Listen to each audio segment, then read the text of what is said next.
welcome back once again, back to the 1980s when action guys are making their way, one of them being Bruce Willis, who will be John McClane in this movie Die Hard from 1988. You want to know the secret to surviving air travel? And make fists with your toes. Anyway, John McClane here, played by Bruce Willis, taking a plane first to Los Angeles, California, since he is a cop from New York, where he will meet up with his wife who had to move there for a job, as well as his kids.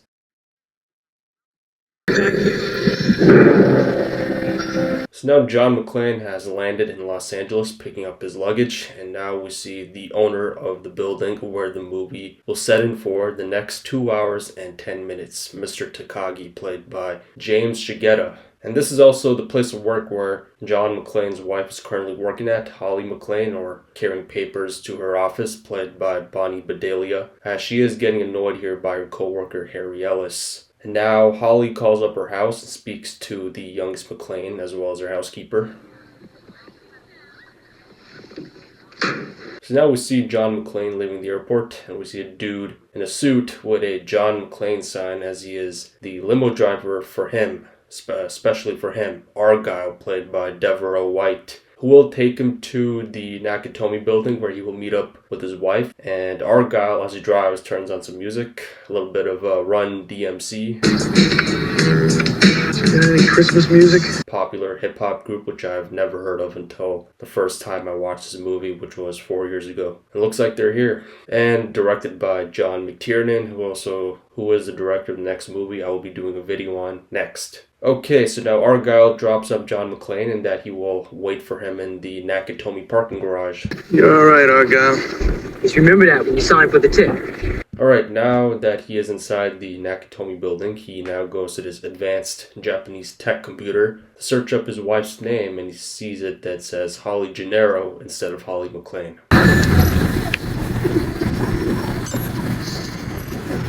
So John now heads up to the 30th floor. And now that he's on the 30th floor, he sees a Christmas party happening. Now John McClane meets up with Mr. Takagi, the owner of the Nakatomi Plaza. Hey, Merry Christmas! And Takagi actually sent Argyle for him, the limo driver, which was nice of him, and recognizes McClane instantly. So now he sits in Holly's office, and we see Harry Ellis again sniffing cocaine. I didn't realize they celebrated Christmas in Japan. For love, it didn't work out, so we got you with tape decks. Leaves to John McClane's room and have some talks about the past, and Holly offers John a room at the house in LA. And the secretary now wants Holly to come to the meeting. Alright, the next scene, we see this Mercedes as well as a truck entering the Nakatomi Plaza. And you heard me Dolph Lundgren's stunt double? No, I'm just kidding. As well as Theo, a computer nerd, walking in from the main entrance. 2 points. And now the truck is ready to unload, and the blonde guy shoots the security guard as well. And here we see this group of guys, including the main villain, Hans Gruber, played by Alan Rickman. So Theo has shut down the Nakatomi Plaza entirely using his computer skills.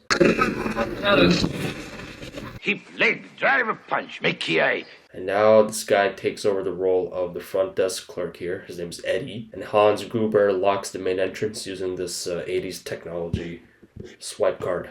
And now we see Jeffrey Dahmer over here, who is the brother of Dolph Lundgren's body double, and goes all the way down the electrical area of the building while John McClane is doing that feet thing that was recommended by the passenger earlier on the plane. Son of a bitch.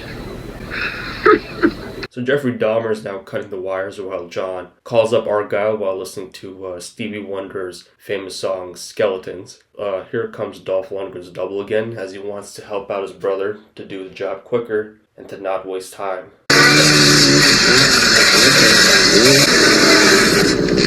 So that worked, shutting down the phone lines. So Hans Gruber and his guys have made it to the 30th floor where the Christmas party was happening, and now they start to shoot it up. And John sees everything from the little opening from the door without shoes on, and he runs out like he's Tarzan mixed with Rambo. While everyone is being sent to the main floor, John has made it to a floor that is still under construction, as mentioned by Joe Takagi earlier, before the building got taken over by Gruber's guys. And just like Harry Callahan, he does get distracted here. Yeah, I forgot to mention all these guys are German, including Hans Gruber, and now he speaks to the Nakatomi employees as he requests for Mr. Takagi to come out, and as he describes him well here. And it's funny how he's only investigating the Japanese-looking guys, because, Takagi's Japanese. Enough. And father. Now he is taken away, now inside an elevator, so John looks through the door, and now they made it to Takagi's office, looking at the new phase for his business, as well as John McClane making it to the office as well, sneaking around. Okay, so Takagi sees that Theo managed to break into the Nakatomi's computer systems, and all Hans wants is his money in the safe. So Hans wants the code key so bad, Takagi says there are 7 different kinds, and he can't tell which one, so he just kills him. Okay. So now they hear some noises, and of course it's John McClane, and hides inside this room. Luckily it was locked. Hans wants Theo to crack the code to get to the $640 million, and John is praying that Argyle might have heard those shots, but he's still talking on the phone, still listening to Stevie Wonder. So more of Hans's guys are on the roof, further dismantling the Nakatomi building, while Hans is still discussing with Theo about cracking the code differently. You stop him, John! Because then you'd be dead too, asshole! Whoa, relax, John. So what does he do? He pulls the fire alarm. Eddie here tells Hans the alarm went off, since that will attract the firefighters and the police if the alarm doesn't stop. But Hans tells Eddie to turn off the alarm system so that the cops and the firefighters think it will be an accident. Oh, you stupid motherfuckers! No! Well, it almost worked. So here comes Jeffrey Dahmer again, since this is the 32nd floor, which is under construction, where the alarm went off, and he knows that someone is here. Now we see some fighting. You won't hurt me.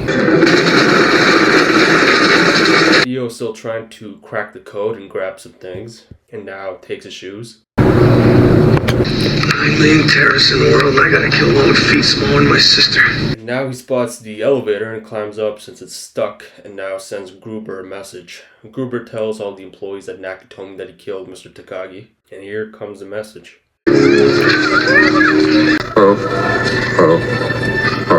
And John is right above the elevator just watching. Hans tells his henchman to tell Dolph that Jeffrey Dahmer is dead, his brother. That was close. So Dolph is now pissed off that his brother is dead, as well as Holly and Harry suspect that John McClane did this. So John runs to the roof to get some signals onto his walkie-talkie, and Hans listens to everything and sends Dolph back to check out the roof. Emergency calls only. Don't fucking shoot! You don't sound like I'm ordering a pizza! So now they get to the roof. This guy here kind of looks like Christian Bale, and once again, the female cops are not cooperating, and now there is some shooting. Just phone the police now! Next scene, we are at a gas station and we see this cop, and here we meet Al Powell, played by Reginald Vell Johnson, who was in that TV show from the 90s or in the 80s, I forget the one. But buying some Twinkies here, and he will come back in Die Hard 2 in 1990. And the same female cop radios in Powell to check out the Nakatomi building. And he does see some sparkly action going on at the top of the Nakatomi Plaza, but it's really gunshots or shootout. So Dolph is at the top of the helipad as John shoots the door open and manages to get through the fan as Dolph barges in. So now Dolph and his colleague are speaking in German as they look for McClane, since he kicked the vent and is now ready to climb down the outer part of the elevator in the same area where he got distracted, back in that same place. But you need the gun, John. The gun falls down and manages to get into this vent. Dolph is scouting the vents to see if John is hiding in any of them.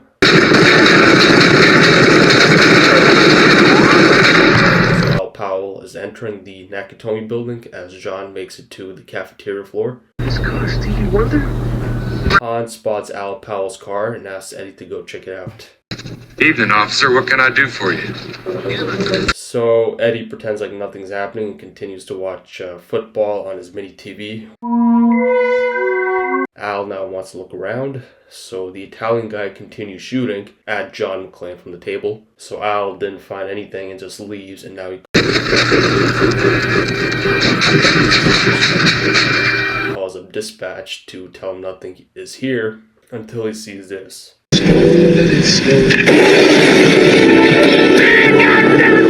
Alright, the next scene we see a news reporter, Richard Thornburg, played by William Atherton, and here's Al Powell's distress call, and now a bunch of cop cars have arrived at the Nakatomi Plaza. Now John McClane is in contact with the famous Hans Gruber as he searches the dead body for... Sorry, Hans, wrong guess. Now we hear the famous Die Hard phrase. Yippee-ki-yay, motherfucker. Now the reporters are begging for a news truck so that he can do a story on the Nakatomi Plaza heist. What's his name? Richard Thornburg. So Dolph comes back to talk to Hans and tells him that John has killed the Italian henchman and that he had the detonators for whatever bomb they had planted in the building, not for the safe. And now Hans is worried. Okay, so John is in contact again with Al Powell and tells him everything about Hans's plan, as well as what to call him for now, as he has to hide his identity from Hans and all his guys. Call me Roy. Yeah, you can tell John McClane's a huge fan of Roy Rogers, who was a Western actor, by the way, if you didn't know. Okay, so Theo is 75% done breaking into the vault with all Takagi's money. And here comes a Dwayne T. Robinson, played by Paul Gleason of the LAPD. And now he's telling Powell that he could be talking to someone else and not the guy who he thinks he is. And here comes a TV crew with Richard Thornburg, and now Holly has a request for a sofa, as well as sending people to the bathroom and keeps looking at the picture frame she put down at the table, and Hans looks a little suspicious here. Those is people Rose. Gennaro.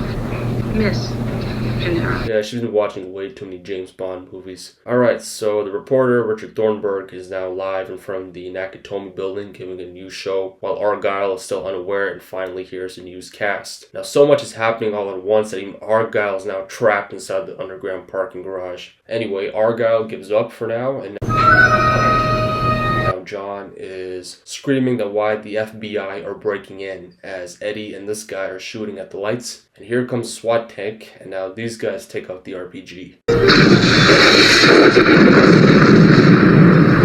And now another one. Now John smashes the fire extinguisher case and grabs his axe to get back onto the elevator shaft, and now grabs a C4 and grabs the computer head, attaches it to this chair, and drops it. Okay, so back on the news, finally revealing Hans Gruber's true identity, and now John is trying to contact Al Powell again. I'm not the one who just got butt fucked on national TV, Dwayne. Okay, so Harry Ellis is now getting ready to give up the identity of the guy who's been killing Hans Gruber's guys and all the destruction that's happening in the Nakatomi Plaza. Hans, Bobby, I'm your white knight. So John is now conversing with Al Powell again. Hans now takes over the line and knows about John McClane, all thanks to Ellis. Mr. McClane.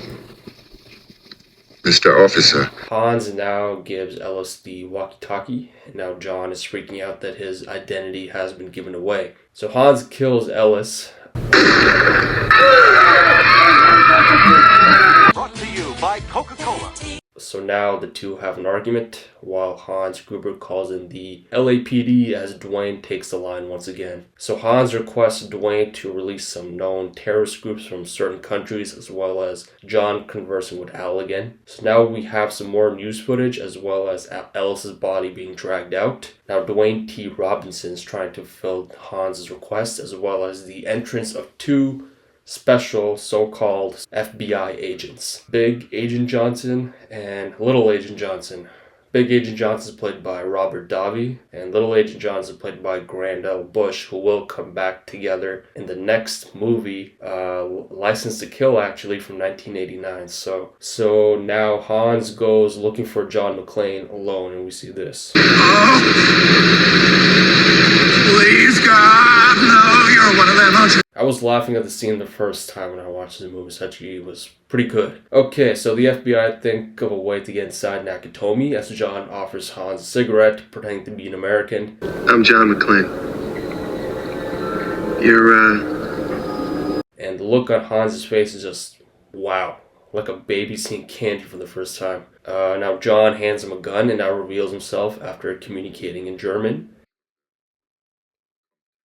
And we just see a lot of shooting for a full 2 minutes here. Okay, now Hans retrieves his detonators, and now the news guys have all of John McClane's information, and now Hans heads downstairs, as Holly can tell by Dolph's anger here is that he's still alive. So Theo is making a lot of progress of getting the vault open here, as John is picking the glass down from his foot while talking to Al again. Hans and Theo see some challenges with the FBI, as they're now headed inside the Nakatomi building soon. So both Agent Johnsons want these electricians to turn the power off for now for a smooth entrance into the Nakatomi Plaza.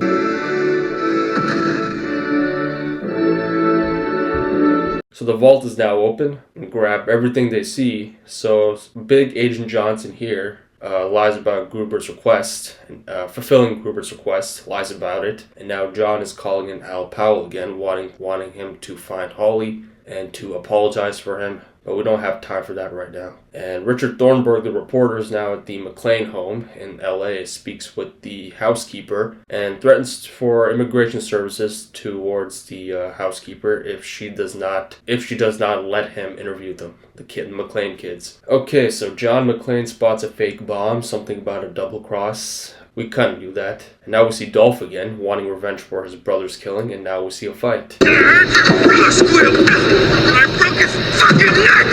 Okay, so back at the lower floor, we see an interview of the McClane kids as Holly's watching it on TV, as well as Hans finally noticing that Miss Gennaro is John McClane's wife. Mrs. McClane, honors to make your acquaintance. And now he sends everyone to the roof, while Dolph is still having his moment. And now we see two FBI helicopters, one of them with both Agent Johnsons just flying around. I think they're the most useless duo in this entire movie. They don't do anything. They just fly around till they eventually Hans Gruber probably come out onto the roof, which he doesn't. So both Agent Johnsons being the useless guys, they are still circling the building as John is screaming for Holly and tells everyone to run back downstairs. So the idiot FBI duo are shooting at John McClane instead, thinking that he's Hans Gruber. On your side, you assholes! Two of the most useless FBI agents we have seen. So now the entire top part of the Nakatomi Plaza blows up, and as we see John McClane taking out the emergency hose, and he uses it as a rope and shoots the glass to get back in, but this happens. And along with that explosion, both Agent Johnsons are also blown to death. Most useless pair of agents we have seen in the entire movie. Did nothing good, as well as the guys that were flying the choppers. So, yeah. Gonna need some more FBI guys, I guess. So the emergency shower is now on as Argyle spots Hans' guys in the parking garage, or one of Hans' guys in the parking garage, and it's Theo posing as a paramedic and crashes into him.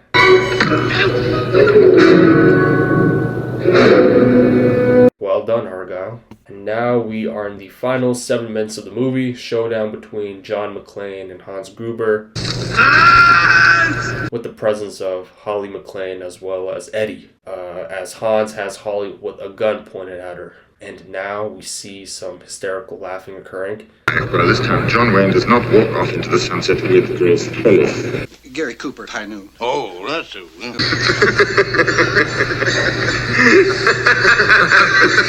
But this is all traps that John can kill Hans. So he shoots Eddie in the head and Hans in the chest, and now he is at the edge of the building. And let's go of Hans Gruber.